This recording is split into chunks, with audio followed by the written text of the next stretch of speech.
People may be successful in their material field of life, so they may think, I have attained perfection. Those who cultivate Krishna consciousness, those who cultivate spiritual life, if somebody is performing some karmakanda activities by calling a Brahmana and he has executed successfully, he is getting the fruitive desires fulfilled, he feels I have attained my perfection because that is what he wanted. And a jnani who is meditating on the speculative knowledge of scripture, ultimately thinking to become one with the Brahman, he is thinking I am also on the path of attaining perfection. And in a similar way, a devotee who is engaged in devotional service and his desire is to attain the love of Godhead, that is the perfection. So then what is actual perfection? The highest perfection. The highest perfection is determined by Guru, Sadhu and Shastra. We cannot manufacture our conclusion. Conclusive understandings have been given by the acharyas. Like in this connection, we can see once upon a time, Srila Vyasadeva, when he saw the degraded condition of, actually even before that we can say, when Brahma saw the degraded condition of the people of this age, she was very much concerned about the well-being of the living beings. Therefore, Brahma, Lord Shiva, and other prime demigods, they approached Lord Vishnu. Then Lord Vishnu appeared as Vyasadeva. And when he appeared as Vyasadeva, he divided the Vedas into 4 parts, because originally Veda was only one.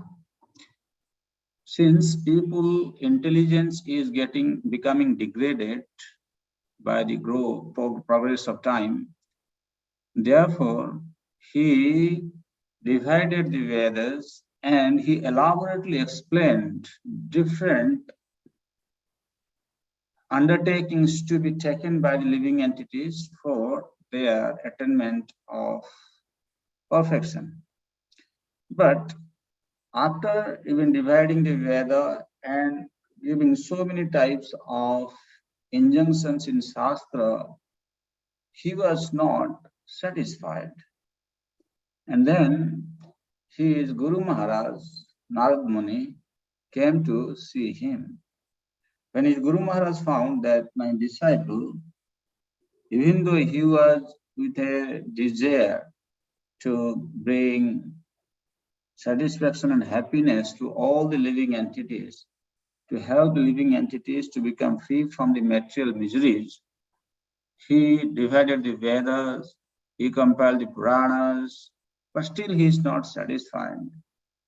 Then, when his Guru Narad Muni came to see Vyasadeva in his hermitage, then Vyasadeva asked his Guru Maharaj. The Narad Muni said, you have been engaged in performing good. You have been engaged in doing some activity which will eventually help the conditioned souls to become free from the material sufferings. But you have taken a wrong path. Now, whatever literature you have compiled, there you haven't sufficiently glorified the personality of Godhead. If personality of Godhead is not glorified, then no good can occur to the living entities. So therefore, he asked him to compile this Srimad Bhagavatam. So now, one may ask that, well, there are karma marga, jnana marga, yoga marga. Some follow the path of karma, some follow the path of jnana, some follow the path of yoga. Why did Vyasadeva say everybody has to follow the path of bhakti? So, devotional service must be executed by one and all. Why do we say that? Why do the ISKCON devotees, they stress so much on the execution of devotional service?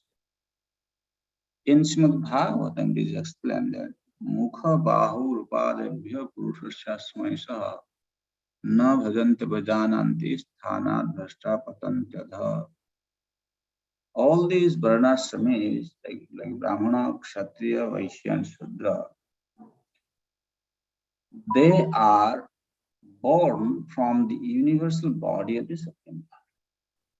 Brahmanas are born from the mouth, Kshatriyas are from his arms, Vaishyas are from his belly, and Shudras are from his leg. If the source of all these Brahmana, Kshatriya, Vaishya, and Shudra is the personality of Godhead, that means it is obvious that we need to serve him. Therefore, the constitutional duty of the living entity is to serve the personality of Godhead.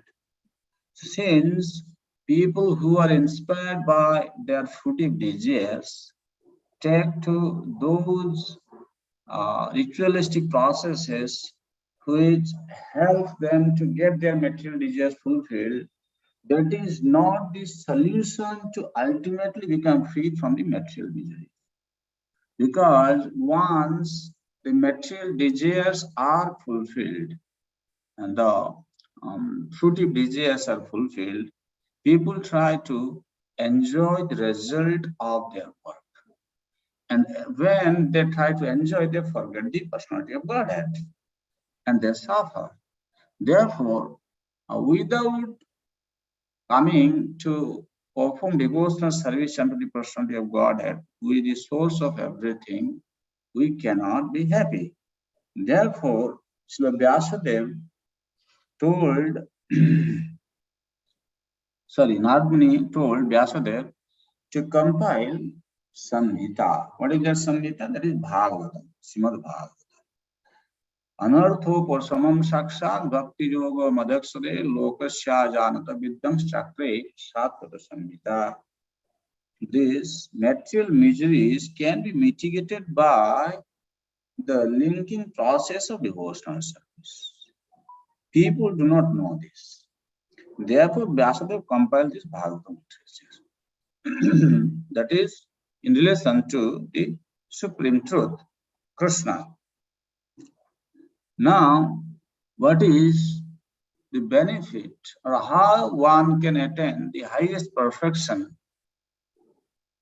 that have been discussed in the next verse? Jasyam vai sruyamanayam Krishna paramapurushe bhakti utpadyate pumsam pumsah shoka moho bhayapa. Simply by giving oral reception to this Vedic literature. What is that? That is Srimad Bhagavatam. The feeling for loving devotional service to Krishna, Lord Krishna, the Supreme Personality of Godhead, sprouts up at once to extinguish the fire of lamentation, illusion, and fearfulness. So, this is the importance of hearing Srimad Bhagavatam.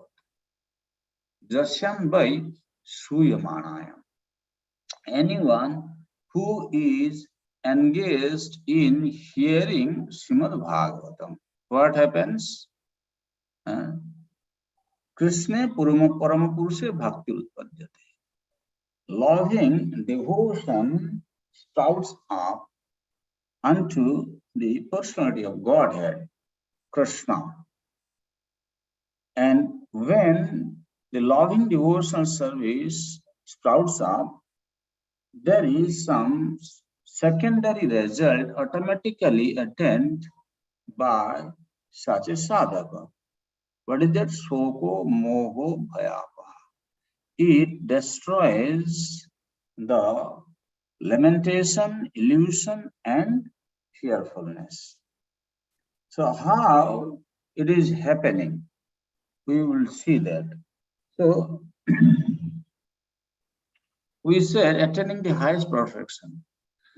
So, as long as a person is tormented by shoko, moho, and bhaya, lamentation, illusion, and fearfulness, he cannot be happy.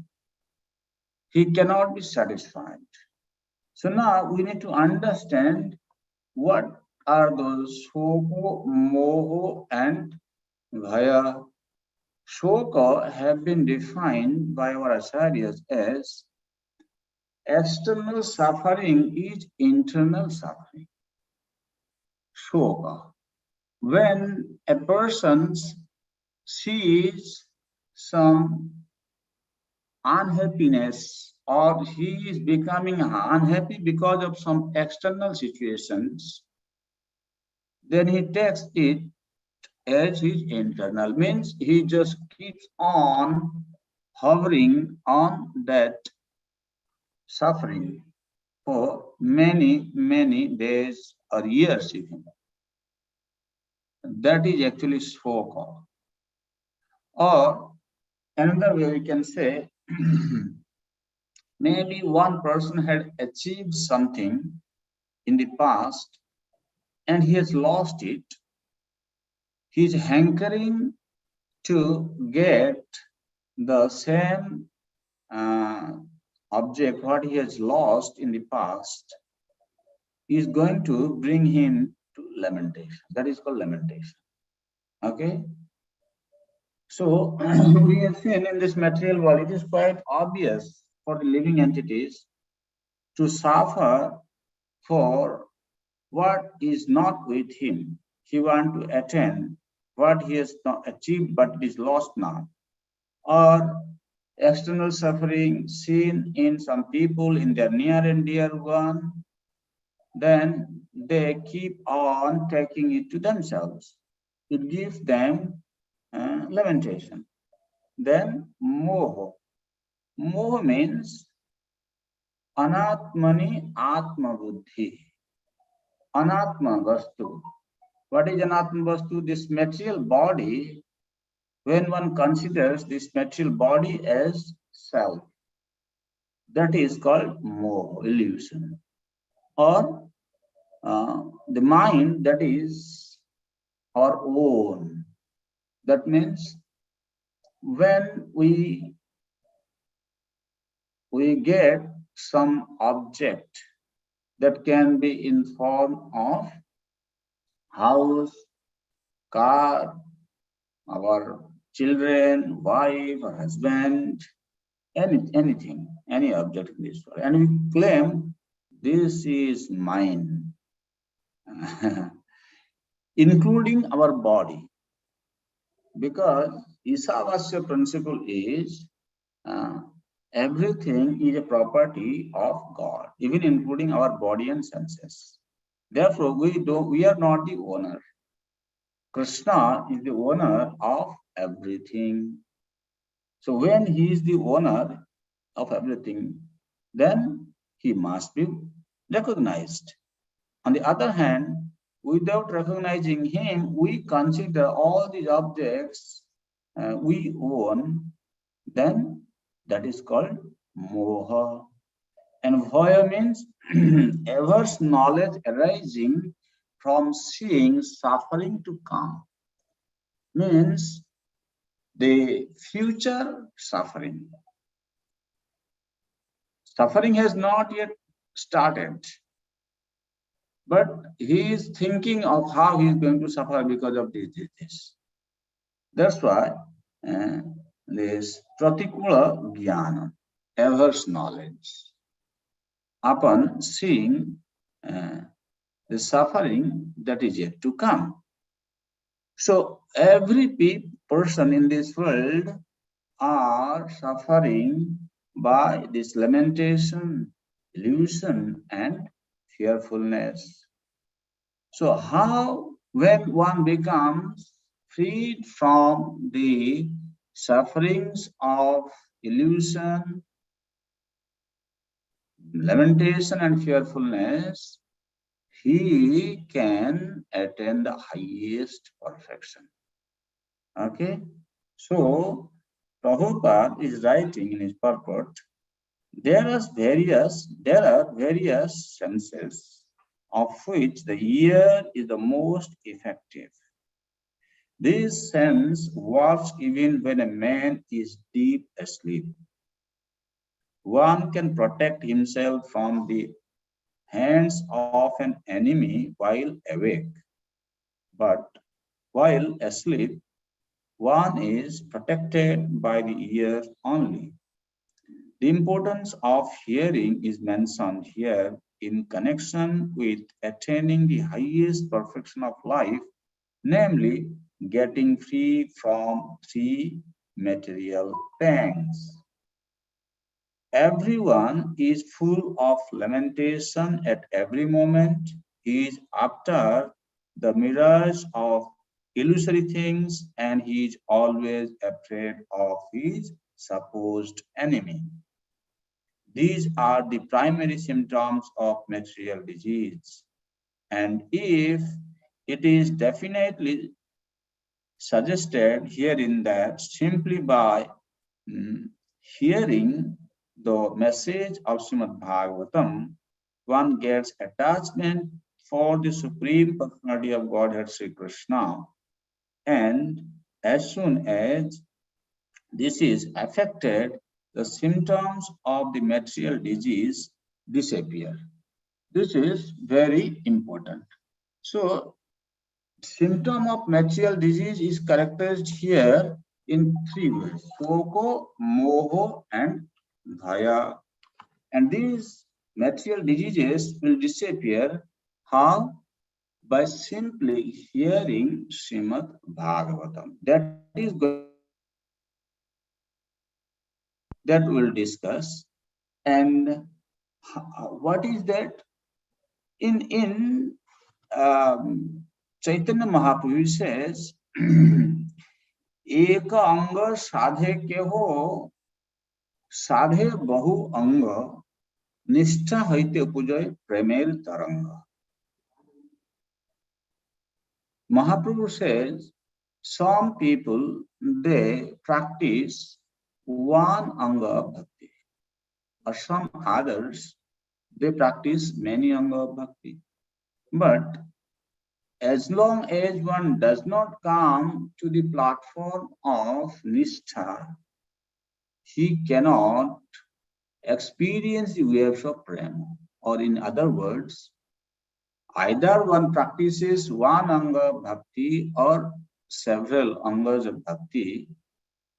When one attains to the platform of nishtha, nishtha means he is very carefully, seriously engaged in executing the activities in devotional service. That is nishtha. At that time, he will experience the waves of prema, love of Godhead. So here in this verse, it is said that Jasyam by Sriyamanam Krishna Parampurusa Bhakti. What is that bhakti? Bhakti here means prema bhakti. That is what. So if we come to the platform of attaining prema bhakti, Jiva Goswami therefore says bhakti prema. Sravana rupaya sadhana bhaktya sadhyatvat. According to Jiva Goswami, he says bhakti is two types. One is sadhana bhakti, another one is sadhya bhakti. So here the sadhya bhakti have been defined as the prema bhakti. That means prema bhakti can be attained by the practice of sadhana bhakti in form of hearing Srimad Bhagavatam. When one hears Srimad Bhagavatam, that will eventually give rise to the Prema Bhakti. And how it is happening? In Bhakti Rasamrita Sindhu, the Siddhas, the perfected beings, are defined as such: Avijnata Khila Kleshaha Sada Krishna Sita Kriyaha Siddha Shiv Santata Prema Sokhya Swada Parayana. Who are the Siddhas, the perfected beings? First of all, we need to know that one person who is in the conditioned state of existence, how he can become Siddha. When one becomes Siddha, then he attains perfection. So the Siddha state is attained by the process of devotional service. That's why here it is said, Abhigyata Khila Klesha. All sufferings are eradicated from such a person. But we need to understand what are the suffering. Suffering is Papa, Tadbija, Avidya, Cheti, Tridha, Tatridha. Huh? So, Papa means sinful activity. And Bija, Tadbija means sinful desires. And Avidya means ignorance. Forgetting that I am an eternal servant of the Supreme Lord. My body has its source in Supreme Lord's energy. Therefore, I need to serve Him.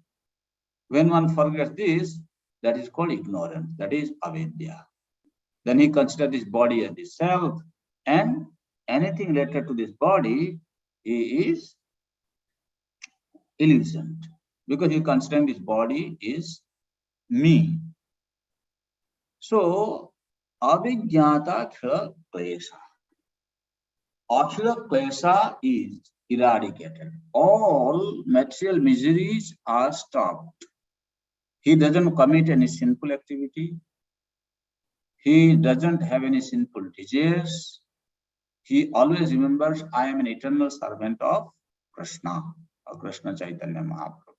Therefore, in our society, we know when a devotee is initiated to Krishna mantra, or even we give Harinam initiation, that time we ask them to follow these four regulative principles.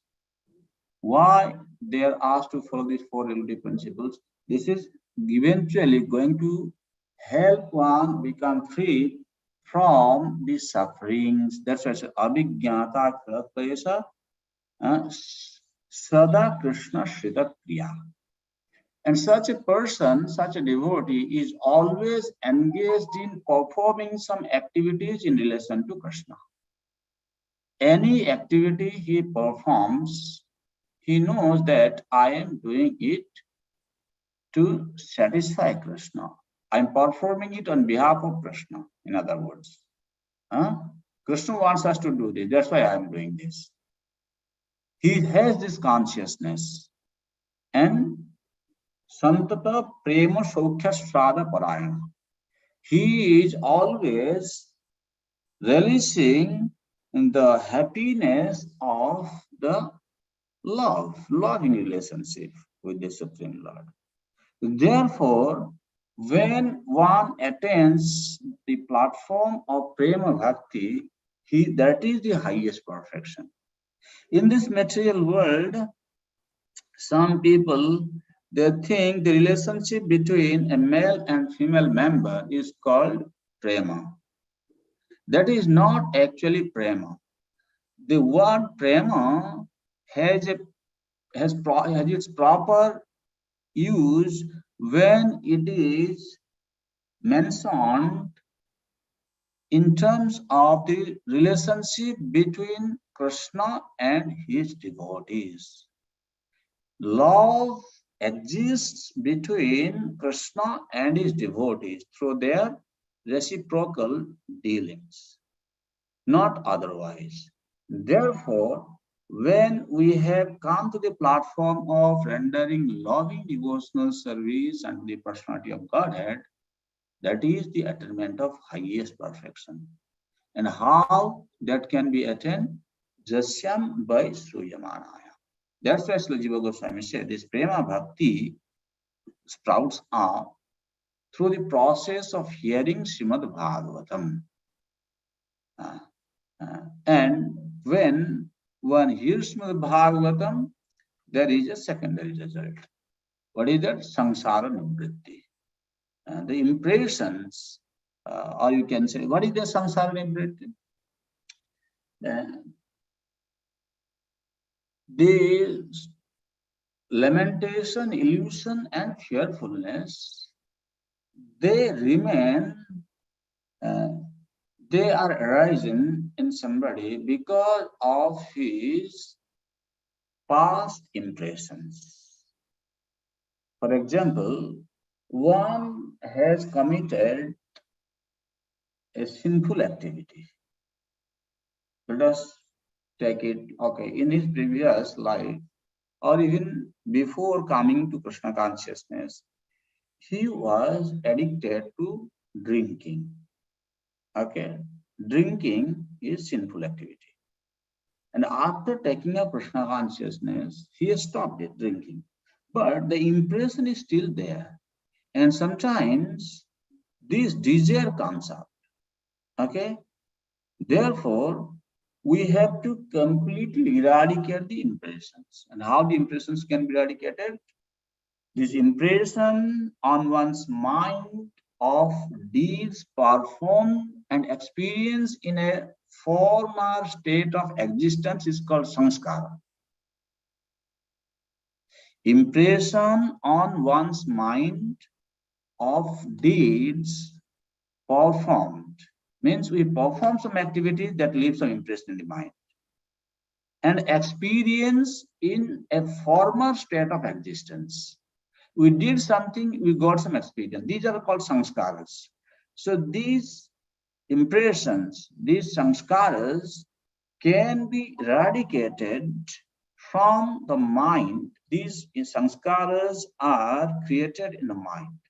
These sanskaras are eradicated simply by hearing Srimad Bhagavatam. That's why in Rishabdev, he also says, Evam Vasha Karma Mana Evam Manah Karma Vasha Prajukte Abhidyatmani Padhiya Mane Pritir na Javan Mai Vasude na Muchyate Deho Yogina Tava. The last two lines is very important. Pritir na Javan Mai Vasude. If he does not have devotion for Krishna, Vasudeva, then he will not be liberated from the body. Because everybody is engaged, they're fixed in some karma. So, because of ignorance, jivas are engaged in performing some action, having accepted this material body, unless they have developed devotion unto Vasudeva, they will not become liberated from this body. And how to attain that? Therefore, Srila Vyasadeva is saying, Jasyang Vaisruyamanayam Krishne Paramapurushe Bhakti Utpadyate Pumsam Shoko Moha Bhayavaha. So, Parampurus is Krishna. So, when we attain loving devotion unto Krishna, that is the way to become free from the material sufferings. So, while commenting to this verse, Prabhupada writes, hearing about him means immediate contact with him by the process of vibration of the transcendental sound. When we hear about him, means when we hear about Krishna, then we come in direct contact with him. So one can ask this question, okay, even if we hear about him, then we come in direct contact with Krishna. So what is the benefit, or why we should give so much importance into hearing about him? So there is a statement in Shastra called Vastu Sadgunya. When we come in contact with Krishna or Krishna Katha, Krishna's paraphernalia, these transcendental activity has some particular upbringing. What is that? Let us take an example.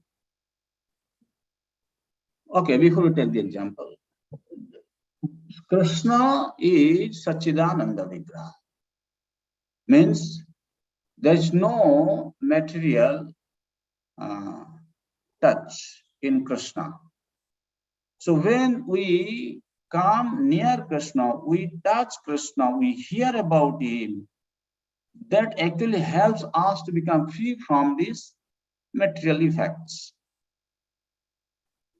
An example can be taken, water drop that falls within an oyster shell brings about the pearl when Swati Nakshatra, Swati star prevails in the sky.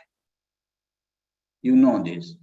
When there is Swati Nakshatra in the sky, if at that time there is rainfall, those drops, when they fall on an oyster, it produces pearl. So the same water drop, when falls on hot iron, it immediately dries up. When falls on a filthy water, it is mixed with the dirty water. So iron, oyster are material objects. Swati star water drop is material, and when it meets another material object like oyster, it can produce pearl. Then what is the difficulty to accept that Krishna, the transcendental personality of Godhead, who is forever free from illusion, fear, and lamentation, can free one from the worldly miseries? So that means when we come in contact with the Parama Purusha, who is forever free from the illusion, lamentation, and miseries, or you can say the fearfulness, we can also attain that status. That is called Vastu Sadgunya. Therefore, our acharyas have recommended we must hear about Krishna by reading Srimad Bhagavatam. Prabhupada says, by hearing the subject matter of Srimad Bhagavatam, this false complexity of materialism is removed and real peace in society begins, which politicians aspire for so eagerly in so many political situations. The politicians want a peaceful situation between man and nation, but at the same time, because of too much attachment for material domination, there is illusion and fearfulness. Therefore, the politicians' peace conferences cannot bring about peace in society. It can only be done by hearing the subject matter described in the Srimad Bhagavatam about the Supreme Personality of Godhead, Sri Krishna. So it's very clear that so-called peace conferences conducted by the political leaders of various nations cannot bring about peace in the whole world. The only way to bring peace amongst the human society is engaging everybody in the study of Srimad Bhagavatam. Therefore, while concluding the purport, Srila Prabhupada says, the conclusion is that simply by hearing the Vedic literature, Srimad Bhagavatam, one can have direct connection with the Supreme Personality of Godhead, Sri Krishna, and thereby one can attain the highest perfection of life by transcending worldly miseries, illusion, and fearfulness. These are practical tests for one who has actually given a submissive hearing to the reading of Srimad Bhagavatam. So that means when one submissively hears Srimad Bhagavatam, it gives the test by which one can very easily transcend the worldly miseries. So the highest perfection is a bhakta, a devotee. He listens to Srimad Bhagavatam, he does deity worship, he is in the association of the devotees, he chants the holy name of the Lord. By performing such kind of activities, he is automatically transcending the worldly miseries. And when we transcend the worldly miseries with the execution of devotional service, the main result one attains is prema bhakti. That means prema sokhyaswada parayana. He is always swimming in the ecstasy of the loving devotion unto the personality of Godhead. So when we have attained that relationship with Krishna, that is the highest perfection of human existence. So, hearing of Srimad Bhagavatam can bring us to that platform. Therefore, according to Srila Vyasadeva and our predecessor acharyas, they highly recommend all of us to commit to the process of hearing Srimad Bhagavatam regular basis. That's why Nityam Bhagavata Sevaya Bhagavati Uttama Sloke Bhaktir Bhavati Nasti. Right? When we regularly hear Srimad Bhagavatam, it will actually help us to become cleansed of the material contaminations. We know Tadara Jastama Bhava Kamalavada Cheta Itarinavitam Sitam Sakti Prasidati Evam Prasanna Manasa Bhagavad Bhakti Yogata Bhagavad Tattva Vijnanam Mukta Sangasya Jayate.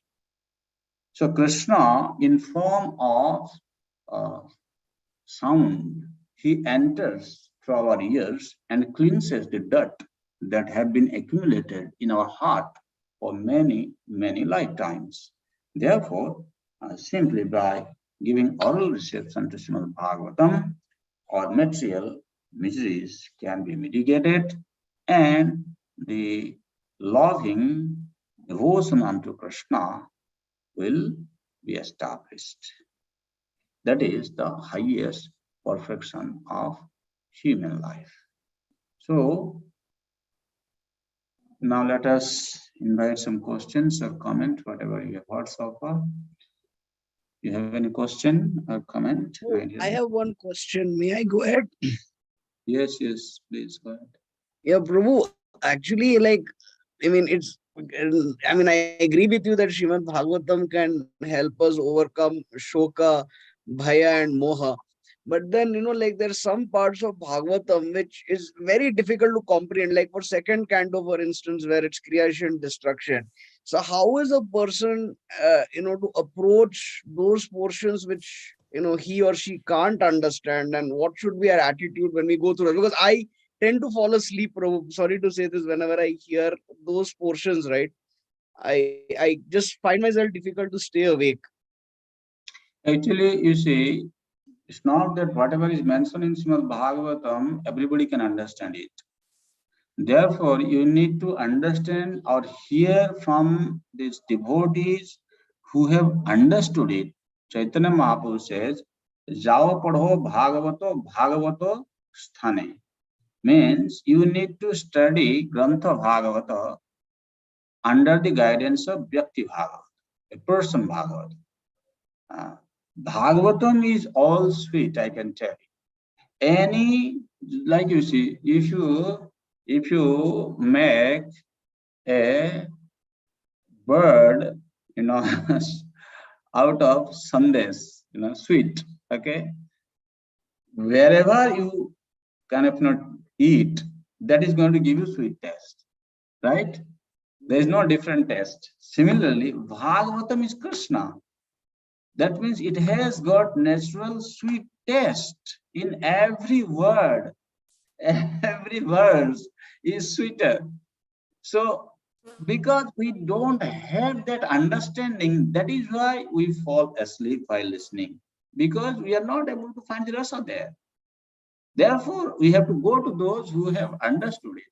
Like you see, we better to come across and to come together and study together. Like in Mayapur Institute, we have started one initiative every Monday, like today, in the evening, India time 6 p.m., 6 to 7 p.m., we come together. It's an online program happening, and we are regularly reading Bhagavatam.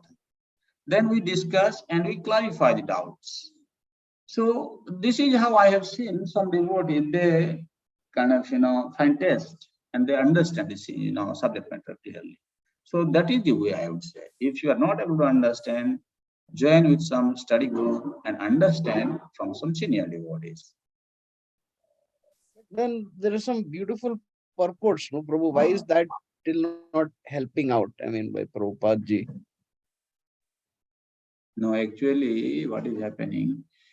We have a very severe disease. Our disease is very deep rooted. You can see a person who have been suffering from a chronic disease for many, many years, you cannot expect him to get cured of such a sickness in a few days. He starts taking medicine, doctor will say, just continue. Sometimes it takes years also, right? And people become impatient. Oh, I have been taking treatment from this doctor for so many months, so many years. It looks like it is not working. No, it's working, but very slow. So similarly, our relationship with this material world is like very deep. It's a very acute disease. And this is going to get eradicated. That's why it is said that aprarabdha palam papam kutam bijam prayanmukam kamanaya praliyat Vishnu bhakti ratatmana. What is the meaning of Vishnu bhakti ratatmana? Rata?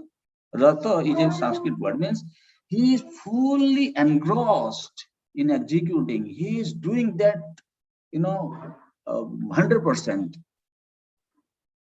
You tell me, what is the degree of commitment to hearing Srimad Bhagavatam or performing any other devotional service in our life? Out of 24 hours, if you say, what portion, how many hours we are spending, or you can say how many quality hours we are spending in executing devotional service. You can ask yourself that out of 24 hours, first of all, how many hours I am engaged in doing the study of Srimad Bhagavatam. Okay, let us take this one example.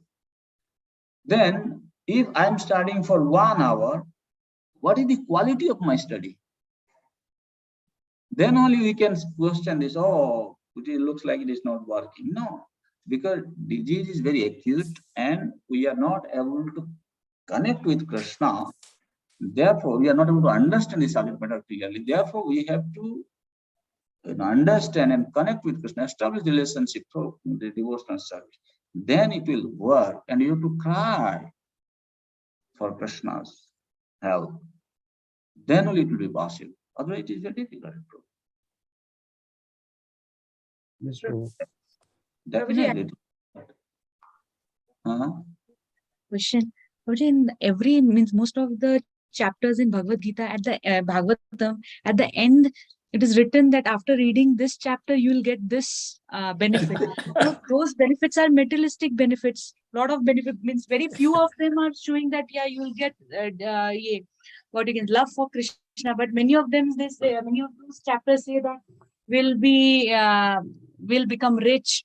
Our fame will increase. So why are they have kept those also those merits? Actually, why it is mentioned, you see, Bhagavatam can be understood from the Nyaya perspective also.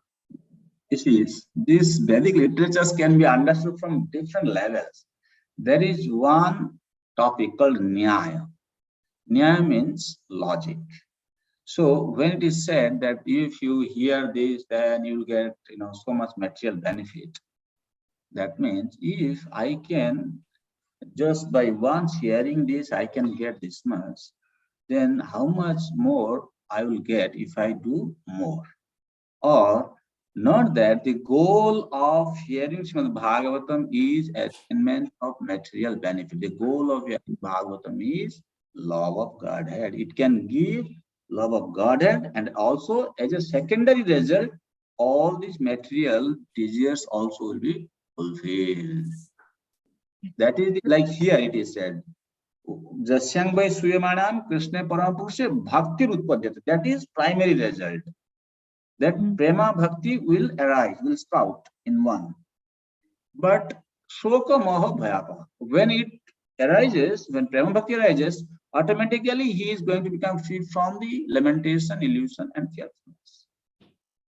So you get, hearing a Bhagavatam will free one from lamentation, fearfulness, and illusion. No, that is secondary result. It is also there, but primary result is love of Godhead, attainment of love of Godhead. So that's why that is a nyaya called Kaimuttika nyaya. We need to understand. It is there. And Prabhuji, one more question is there that in Bhagavatam we discuss the entire life of Krishna. There are so many generations also. Sukdev Goswami is telling him, but why he's not talking about Radharani? Because she is having such a big proportion of Krishna's life. But still, her he has discussion is this not there. Indirectly, Anaya Radhita Anunam Bhagavan Haririshwara Janna Bihaya Govinda Pitaya Manayatra. In this verse, Radharani's name is mentioned indirectly. Okay? Because if Sukadev Goswami starts speaking about Radharani, then he will not be able to control himself. Therefore, he had to avoid that. But indirectly, he had mentioned in this verse, Anaya Radhita Anunam Bhagavan. Danna Bihaya Govinda Pitaya Manayatra.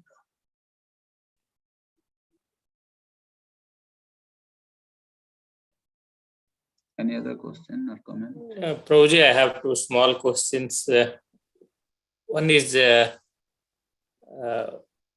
you told hearing, that hearing should be, you told the quality devotional service. What is that quality devotional service is exactly, Prabhuji? If you can, for our benefit, you can explain, then I'll go to hearing. See, when I meant quality devotional service, we are asked to chant 16 rounds every day. How do we chant 16 rounds? While talking to another devotee, while looking at phone, while driving, while doing any other thing, also I'm doing chanting. That is not quality devotional service, quality chanting. You chant means you sit in one place, you switch off your phone, you don't talk to anyone, don't read any other literature, you just simply chant Hare Krishna, Krishna Krishna, Hare Hare, Hare Ram, Ram Ram, Hare Hare. Listen carefully what you are chanting. That's it. That is quality devotional service. How many of us are able to do that? This is just one example. Probably that submissive, you also mentioned submissive hearing. What do you mean exactly? If you can elaborate. Submissive hearing means you have astikya buddhi, means you have faith on Guru, Sadhu and Shastra, and you are sincerely hearing, you are eagerly hearing to improve the standard of your Krishna consciousness. That is submissive hearing. Not that I know things better than the speaker, and I'm just here to test the knowledge of the speaker. And sometimes I am coming up with some challenging question to the speaker. That is not submissive hearing. Even if I know the answer, still I want to hear from the devotee because it is going to intensify my Krishna consciousness. That is some submissive hearing. What is the mood behind? That is going to tell us whether my hearing is submissive or not. So then, Prabhuji, suppose, as you said, I may hear killing of Putana several times, and I come there. Oh, I know. So that means I block from hearing. Even if I am present there, my mind will be somewhere. That's also not submissive. That means how do we? It is inherent quality. I heard. If I am not in that No, stage. this person does not know. This person does not know that how this hearing of a particular pastime of Krishna again and again, helping him to intensify his connection with Krishna. He does not have understood that even if the same subject, when I'm hearing again and again, it is giving me taste.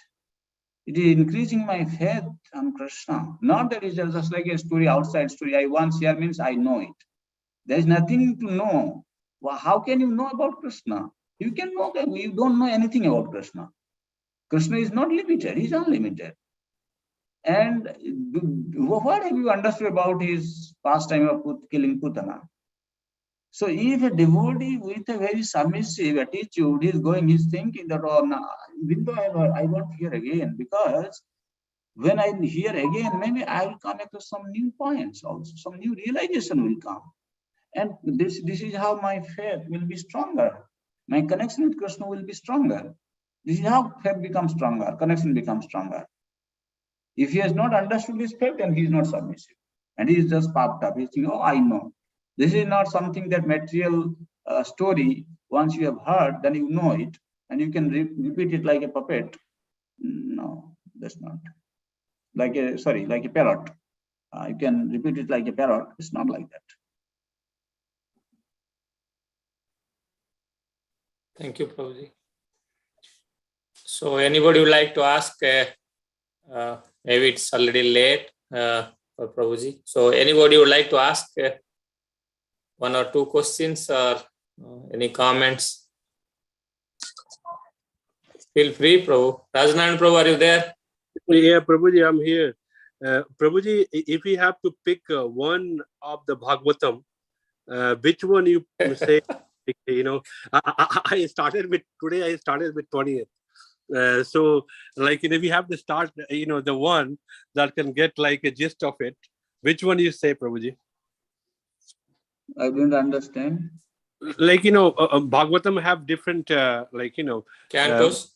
Cantos are there. If you have to pick one, like just to get the gist of whole Bhagavatam, which one you preferred?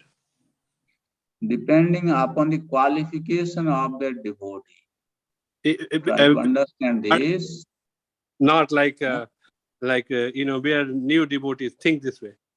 Okay, if you are new devotee, just focus on first canto of Srimad Bhagavatam. First one? Yes. Okay. Read from the beginning. Read from the beginning, okay. Everything is there. First one, okay. Hare Krishna, Prabhuji. Yeah. I definitely enjoyed your lecture. It was a lot of things you covered, actually. Thank you. Hare Bol, Prabhuji. Hare Krishna. Okay. Yeah. Hare Thank Krishna, you. Hare Krishna, Krishna Krishna, Hare Hare. Hare Ram, Ram. So, Prabhuji, thank you. And I request all the devotees to unmute and, chant Hari Bol 3 times loudly for Prabhuji, so that, we'll be able to get a chance in future to hear again sometime. And let Prabhuji do more service to Krishna. So let us chant 3 times Hari Bol loudly. Hari Bol. Hari Bol. Hari Bol. Hari Bol. Thank you, Prabhuji.